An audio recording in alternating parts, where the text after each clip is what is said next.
नमस्कार, तस्वीरें आप देख रहे हैं करनाल जिला सचिवालय से, जहां पर आप देख रहे हैं कि पुलिस प्रशासन यहां पर खड़ा है और आंगनवाड़ी के वर्कर्स जो हैं वो यहां पर हाथों में लाल झंडा लेकर जो है वो प्रदर्शन करते हुए नजर आ रहे हैं। और यहां पर देख सकते हैं अपनी बातें रखते हुए जो है वो रख रहे हैं anganwadi workers and helper union Haryana की तरफ से जो है ये प्रदर्शन जो है वो जिला सचिवालय के अंदर किया जा रहा है।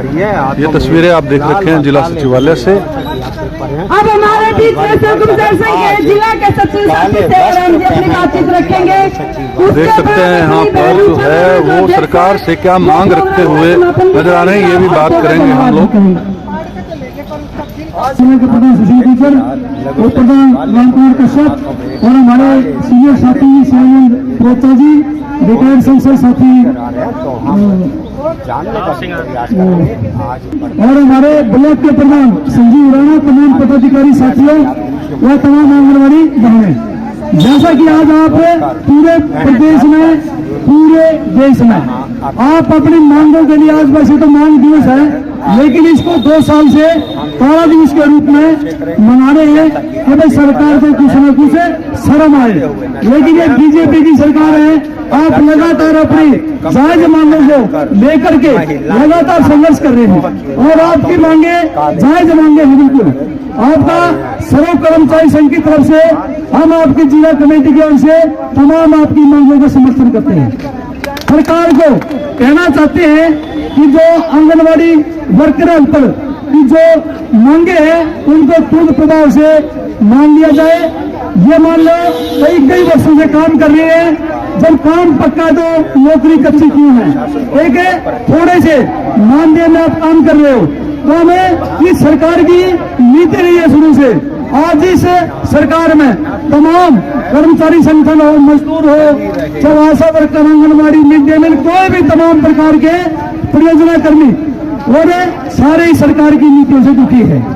गुजर जी आज यहाँ पर पहुंचे हैं, आप भी समर्थन देने। आंगनवाड़ी वर्कर जो है वो प्रदर्शन करते हुए नजर आ रहे हैं, क्या कहेंगे? देखिए आज मांग दिवस है और पूरे देश में जो हमारी आंगनबाड़ी और हेल्पर ये मांग दिवस और मांग दिवस के साथ साथ विरोध दिवस भी मन रहा है, क्योंकि जिस तरीके की मांग लगातार पूरे देश में आंगनबाड़ी वर्कर और कर रही है, सरकार उस पर सुनने ही नहीं जा रही। मतलब कि एक तरफ हम ये कह रहे भाई उनको कर्मचारी दर्जा दो, ऊपर से सरकार ये कहते हैं हम उनको पैकेट फूड दें, मतलब पैकेट के जरिए कहीं ना कहीं खाना भेजने का काम कर रहे हैं। अगर आप ये देखिए शुद्धता की अगर हम बात करें, भोजन अगर आंखों के सामने बनेगा तो वो शुद्ध मिलेगा, अगर आप उसको पैकिंग में रखोगे तो वो शुद्धता के अंदर नजर नहीं आएगा। तो बहुत सारी ऐसी मांगे हैं। आज केंद्र सरकार के नाम हमने ज्ञापन दिया है, पूरे देश में ये ज्ञापन इसी तरीके से जारी है। उसमें हम लोग शोकम सिंह की तरफ से यहाँ शामिल भी हुए और आपके माध्यम से कहना चाहते हैं हरियाणा सरकार को कि शोकम सिंह ये मांग करता है कि इनकी मांगे बहुत जायज मांगे हैं, या तो इनके ऊपर सुना जाए, नहीं तो आने वाले समय में जिस तरीके से एक बड़े आंदोलन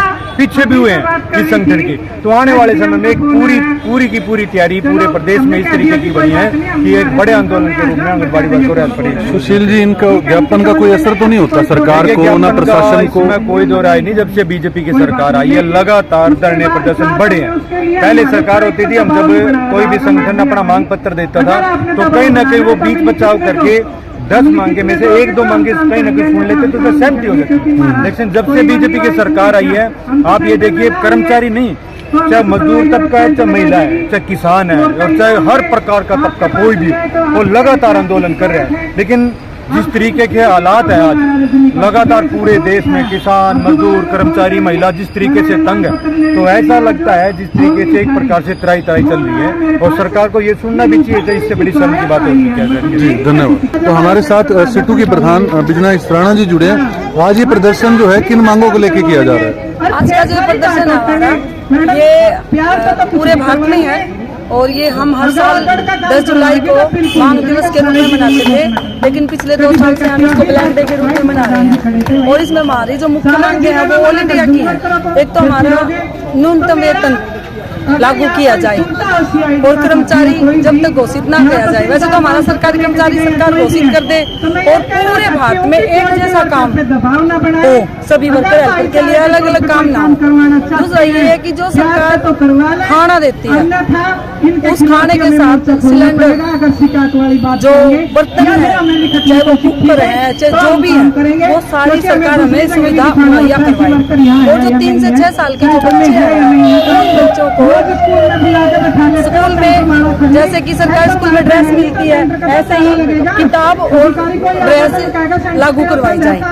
ये हमारी ऑल इंडिया की मांगे हैं और इन मांगों के साथ हमारा एक बहुत बड़ा मुद्दा है। हम सुप्रीम कोर्ट से केस जीत चुके हैं कि ग्रेजुएटी का लाभ हमें दिया जाए। तो जैसे छत्तीसगढ़ में मिल गया है, कर्नाटक में मिल गया है, गुजरात में मिल गया है, तो हमारे को भी हरियाणा को क्या दिक्कत आ रही है देने में। और जो सरकार ने हमारी 1500 और 750 की 2021-22 में बढ़ोतरी की थी, उसके बाद सरकार ने हमारे को नहीं दिया। बाकी सभी स्टेटों में मिल रहा है, लेकिन अभी भोपाल में तो हमारे मध्य प्रदेश में विद एरियर और विद ब्याज वो पैसा मिला है। भाई 1500 750 सेंटर ने घोषणा कर रखी है केंद्र सरकार ने, तो सरकार ने, हमारा राज्य सरकार ने रोक रखा है, ये भी हमारा दिया। केस कितने समय पहले जीते हैं? कोर्ट का आदेश कब कोर्ट का आया? केस हम 3 साल पहले जीत चुके हैं। 3 साल पहले जीत चुके हैं, मगर 3 साल में हरियाणा सरकार की दुकान पे छू ही नहीं रही थी।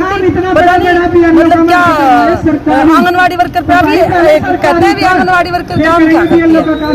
अब अभी देख लो, बीएलओ में ड्यूटियां लगी हुई हैं, टीचर की ड्यूटी लगी हुई है बीएलओ में, लेकिन आंगनवाड़ी वर्कर के बगैर एक भी कदम जो टीचर आगे रख रहा हो तो हमें बता दो, क्योंकि धरातल पे जितना काम है सारा हम करते हैं। आंगनवाड़ी वर्कर बहनें करती हैं, हेल्पर करती हैं, और सारा श्रेय मंत्रियों को या अधिकारियों को चला जाता है।